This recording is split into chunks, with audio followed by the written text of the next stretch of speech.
Hi, everybody. Welcome to Quarryside Chat number 5. We have a fantastic conversation planned for you tonight. We would like to actually start out with a new video that we have that's super exciting. So we will get that rolling now and then get into the conversation.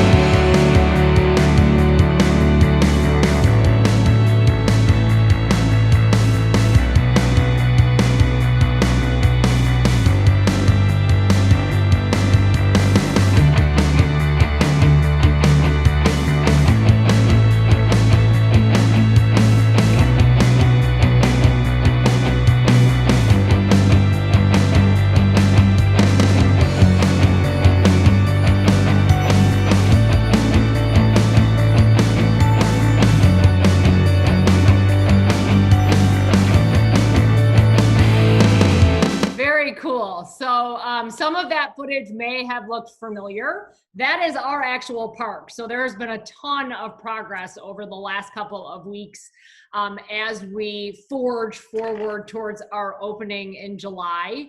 We can't wait to have you guys all out to the park. It's going to be fantastic. But before we do that, obviously we have a great conversation planned for Quarryside Chats number 5 tonight. We're really excited to be back after our break last week, but here we are. We have a great we have a great night planned for you. We have an update on the 8 Towers adventure, so we're going to check back in on that. And then we also have a super exciting update on our trail system with a very special guest, our 3rd co-founder, Bart. So Bart, I'm going to kick it to you. I know you're on the trails with another special guest, so I'll let y'all take it from there. Yeah, hi, welcome. It's nice to meet you all. Thanks, Maura. I'm Bart Lathan. I am one of the founders, and with me tonight is Madeline Burnside. She's our HR coordinator. We are, as you might be able to see over our shoulder, at the far west entrance of the park. As you come in and drive in, you pull up, and this is what you see, and these are the rules. We're going to start walking now, and we're going to walk the path from the west entrance, moving east toward where the parking lot is and toward where the 8 Towers adventure is and where you go into the park and things of that nature. You saw on the rules sheet some of the rules. You also probably saw, and I'll through these trees here is the I&M Canal, and through these trees here on our left is Consumers Quarry. That's a private quarry. It's not really part of the park and isn't open to the public, but it is a quarry pond like some of the other ponds that are part of what we're doing. As you may have seen on the rules sheet, the park is open dawn to dusk. There'll be some exceptions to that for the days that we might run a little late, but it is dawn to dusk. We have gates that lock, and so we sweep through, and everybody's out every night. There's no swimming in these quarries, even though, as you can see over across there are some trespassers who perhaps are thinking about swimming and doing something they're not supposed to, but that'll end up getting them a ticket. And there is a fence that they have jumped in order to trespass. So perhaps we'll also see the police come and hand out some tickets. Again, with me is Madeline. Hello, everyone. I'm Madeline, the HR coordinator at the Forge, and I'm excited to try out this new trail with Bart and all you viewers. So, Madeline, what as HR coordinator, how did you come to the Forge, and how did you, what's your history, and what have you been doing before now? Sure. So I was lucky enough to have great parents who instilled in me passion and an appreciation for the outdoors and nature. So I took that passion and went ahead and got my master's in recreation administration with an emphasis in outdoor pursuits. So since then, I have spent about 10 years now, with most of my career being in outdoor recreation, particularly outdoor education. And I have had over 7 years of being a personnel director at an outdoor education program out in Austin, Texas. So I came back just over 2 years ago to be closer to family again in Illinois. And it just so happened that that's right when the Forge kind of got things going. And it was like the perfect time and the perfect place. And I was able to join the Forge family. So here I am. Great, and we're very happy to have you. And again, I'm showing this this new mulch trail that we're walking along. We'll talk a little bit more about that later. So Madeline is HR coordinator. You've been doing some hiring. Can you tell us about, the people you've been hiring and temporary, permanent, young, old, roles, things like that? Of course. So we right now have about 12 full-time staff, coming from all over with all different backgrounds. And then for our hourly team, we do have a admin who does the guest services representation and the sales. And then we have a marketing intern. Along with our hourly team, we also have about 10 food and beverage hosts who will be basically running the Foundry, which is the grab and go restaurant. We'll have about 40 adventure hosts who are basically cross-trained across the whole park. And also we'll kind of be at the forefront of making sure all our guests have that excellent experience. And then we also have about 40 adventure guides. And those guides, they will also be cross-trained, but you will see them primarily up on that 8 Towers adventure, making sure everyone's safe and having a great time. With the makeup of our team, we have people all ages, all backgrounds, which is really awesome. We do have about 60 to 70% of our part-time team coming from the Lemont area.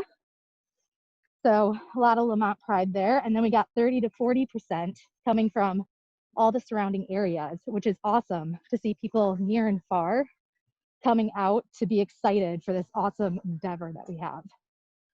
So Madeline, you mentioned the historic work in the outdoor recreation activity and the love for that you've had since you were a young person. Tell us what your favorite things are. Oh yeah, I definitely have some top ones. I am definitely huge on hiking. Hiking is my number one. I also do some running. I actually ran collegiately and I'm making a comeback, everybody. And this time I'm shooting for trail running. So this is huge to see that we have about 5 miles for me to kind of tackle out here at the Forge alone. So I'm pretty pumped about that. All right, so the Quarries area has historically had some trails, and here comes some runners up the new trail now. And you'll also see in the background some fishermen trying to catch something in Consumers Quarry. But the trail we're just getting off is a new mulch trail. Do you know why we ended up putting that in? No, I was actually wondering that. It looks awesome. So when the construction activity started in earnest, we ended up closing down some access on the south side of the I&M Canal. The south side of the I&M Canal is where folks will be accessing if they walk along the track we're walking to go to the park. More often than not, they'll walk on the south side of the canal. But with all the construction traffic, we needed to close that down. And so when we closed that down, we had to move the walkers over to the north side of the canal, which is where the road is. And so for safety purposes, we went ahead as soon as we could and built out this mulch trail to separate the pedestrians from the vehicles and make sure everybody stays safe. So we'll note that the I&M Canal, in addition to its historic use of shipping the limestone that was mined from these quarries downtown to downtown Chicago to build some of the big buildings early on in the first phase of skyscraper building in Chicago. In addition to that, the I&M Canal serves to create a border on the Forge at Lemont Quarries for the northern section, which is for passive activity, and the southern section, which is for the active activities. On the passive side, what kind of stuff, Madeline, have you seen the folks doing on the passive side? Oh my gosh, I've seen everything. So on the passive side, I mean, look, we just passed so many runners. So that's one thing. I've also seen some recreational kayaking next to us, like in the Quarries area. And hikers too, which is awesome because, you know, I love seeing them. So as we're going into a little canopy area here, perhaps, Luke, if you're ready to go, maybe you can take that drone up and show where some of the trails are around the park, and maybe get a bird's eye view from up above as we continue to walk and talk about the trails.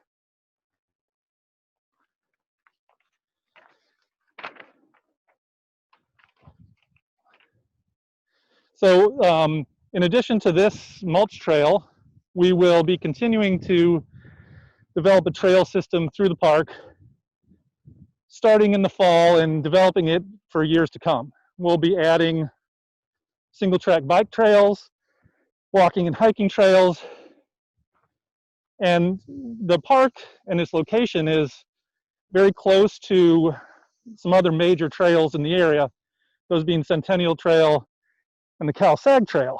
Those have hundreds of miles of trails, and both of them have trail ends very close to the park here.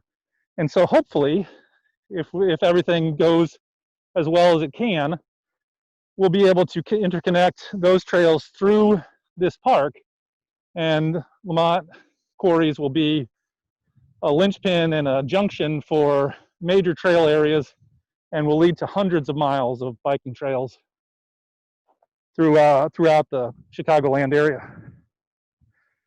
So Luke, you want to hand it back, and we'll, as we're coming out of the canopy area here, I don't know if you folks can see, but we're walking through, we're still walking on the mulch trail. Again, to our right is I&M Canal. To our left is Consumers Quarry. So additionally, we're coming up to the end of Consumers Quarry, and after Consumers Quarry is another quarry called Great Lakes Quarry or Kruger Quarry. That's a fairly large quarry. It is open to the public. No swimming, but it is open to the public. The public can launch their own watercraft. They can fish. No gasoline motors, but you can use electric boat motors. And it's a nice quarry, as it's fairly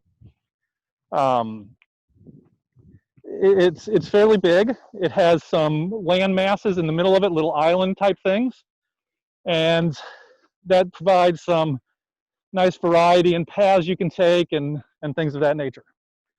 You can probably see that we left the trail because we're getting close to the parking lot. So now we're as if you would be driving in.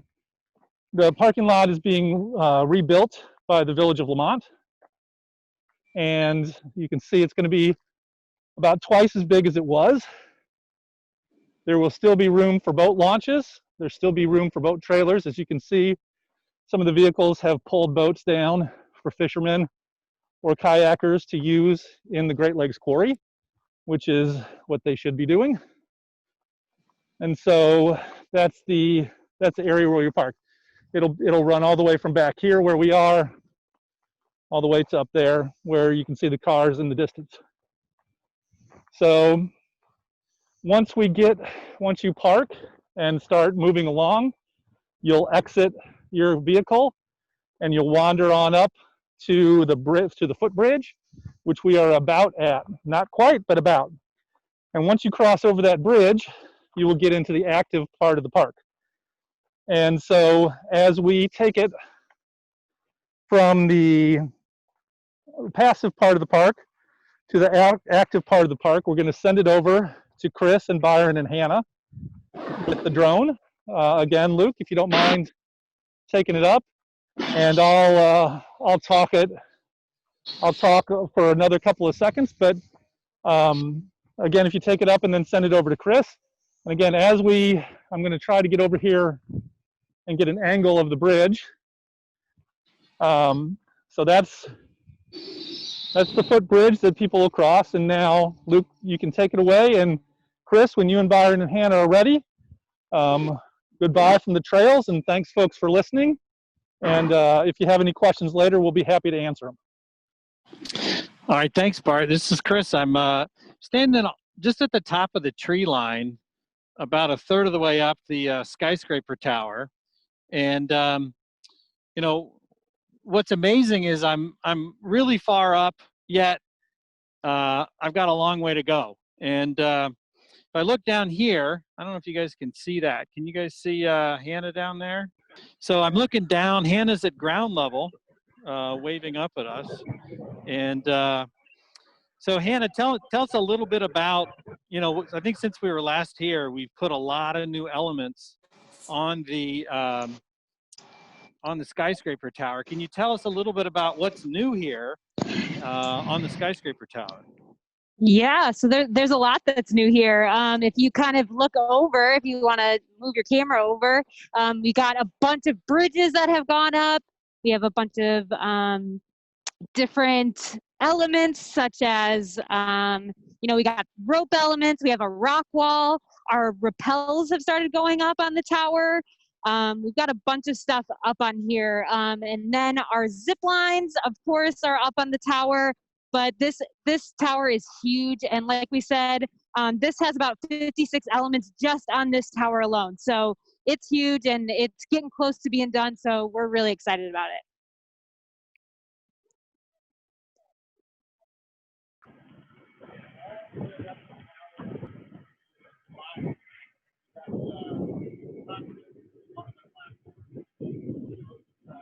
I'm going to jump in here for a second. Chris, do we still have you?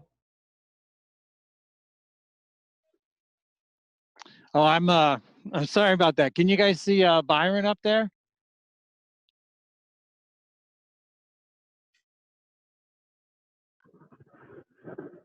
Byron, do you want to take it away, buddy? Yeah, I'll take over. Okay, hey guys, I'm up here from the top of the skyscraper tower. Not quite the top. I am at about 80 feet up in the air.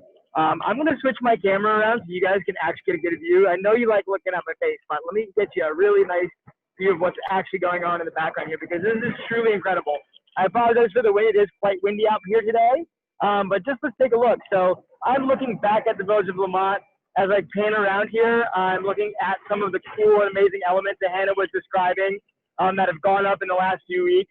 You can see the West X Tower from there. You can see KA Steel Chemical Plant over on that side.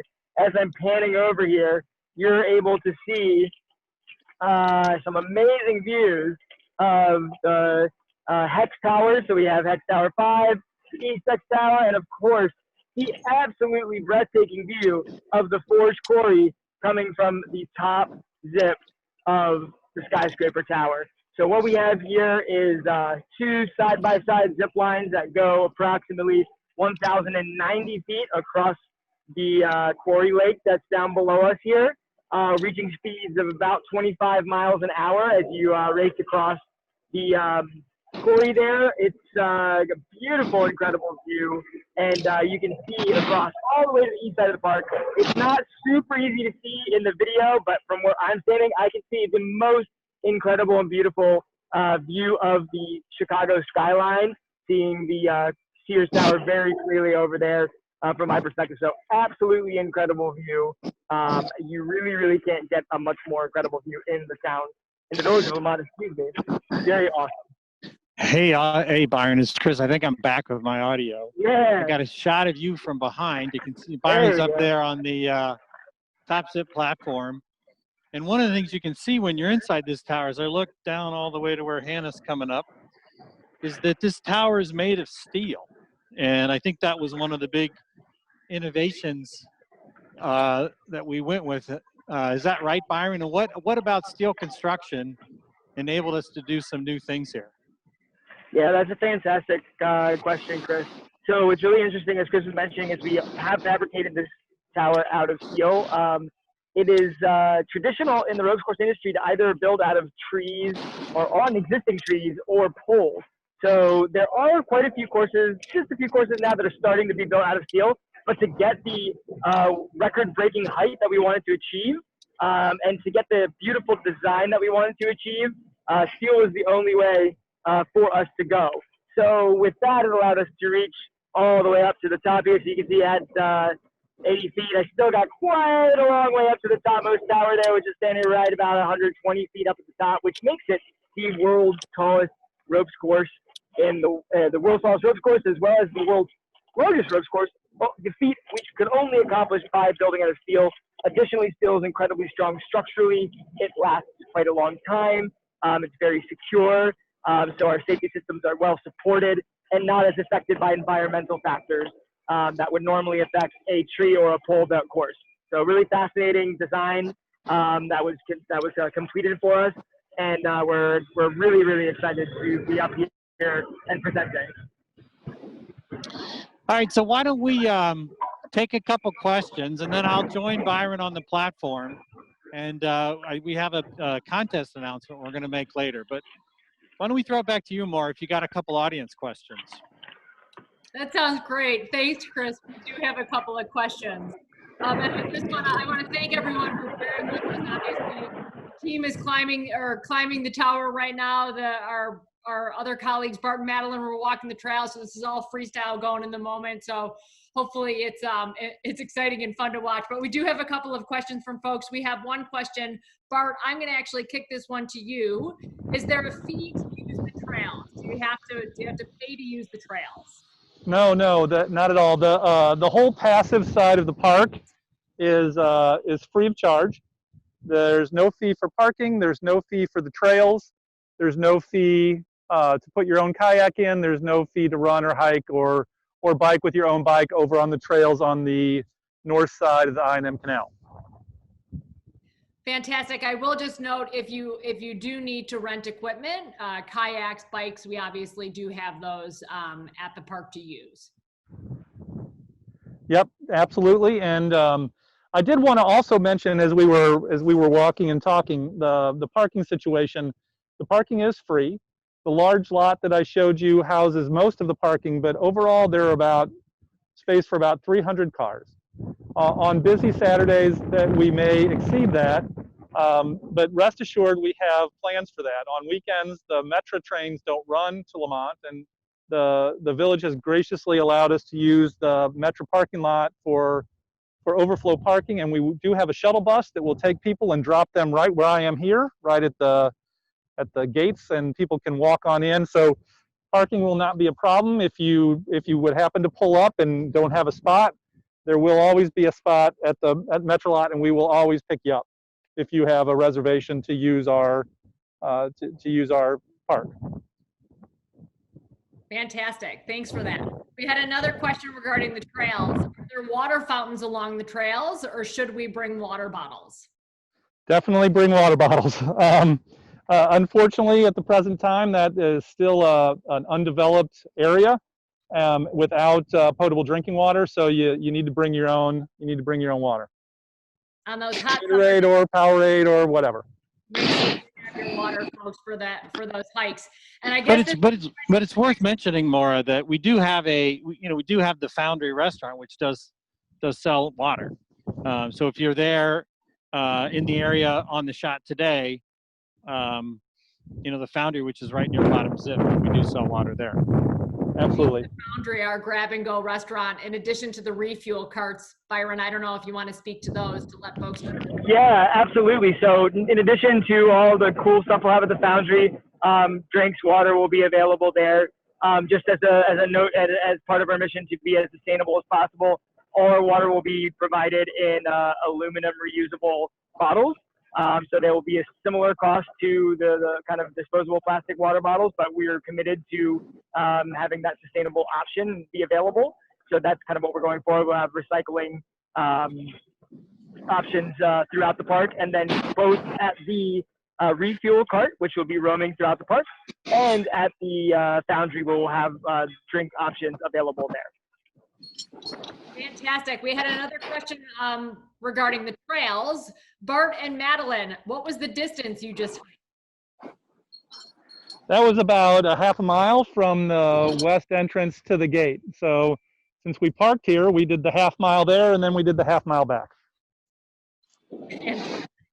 Thanks so much. And the last question regarding trails, can I volunteer? We have some folks that want to know if they can get involved to volunteer. To help cut the trails, absolutely. We will be having check the website periodically. We will be able to have announcements on that for volunteer efforts, for trail cutting efforts. We do expect to have that kind of stuff done through local schools and through local civic organizations to help us to clear the trails. And the more volunteers we have and the more we get done when we do have the volunteer events, the quicker the trails will get built and the quicker we'll have more fun stuff to run around and look at. And the best place to find all of the information on volunteer events as well as our volunteer program, the Friends of the Forge, is the website. All events will update and keep you abreast on social as well for opportunities to get involved. Madeline, I have a question for you. Are there any open positions available still for hourly positions? There are a few. They're filling up pretty fast, but we do rolling hiring. So as positions open, so I'll always keep looking at applicants, and I'll let you know if you apply that you might be on a wait list if you're a great candidate for when the next position opens. Fantastic. And those positions, again, are all available on the website, so make sure to go in and what's open every time. All right, on to the 8 Towers Adventure. How many people can be on the 8 Towers Adventure at once? That's a fantastic question.